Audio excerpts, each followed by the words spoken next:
கோயம்புத்தூர்ல கடந்த வெள்ளிக்கிழமை சண்முகா நகர்ல ஒரு முஸ்லீம் குடும்பம் வந்து வெள்ளிக்கிழமை நோன்பு திறந்துட்டு அவங்க தொழுதுகிட்டு இருந்திருக்காங்க. அப்ப அந்த நேரத்துல அங்க பாஜகவுடைய சார்ந்தவங்க வந்து பிரச்சாரத்துக்காக வந்திருக்காங்க. வந்தவங்க அந்த வீட்டு கதவை தட்டி திறக்க சொல்லியிருக்காங்க. கதவை மாறி மாறி தட்டிக்கிட்டே இருந்திருக்காங்க. தட்டி திறக்க சொல்லியிருக்காங்க. திறக்கவே இல்லை கதவு. மாறி மாறி தட்டிக்கிட்டே இருக்காங்க. ஒரு சின்ன பையன் வந்து கதவை திறக்கிறான். எல்லாரும் வெளியில வர சொல்லு அப்படின்றான்.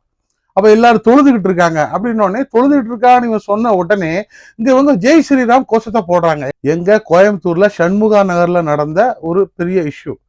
இதை எந்த ஒரு மீடியாவுமே பேசவே இல்லை. பேச பயப்படுறாங்களா அப்படின்னு தெரியல. அந்த சின்ன பையன் வந்து தொழுதுகிட்டு இருக்காங்க அப்படின்னு சொன்னதோடய இவங்க வந்து ஜெய் ஸ்ரீராம் ஜெய் ஸ்ரீராம்னு கோஷம் போட ஆரம்பிச்சிருக்காங்க.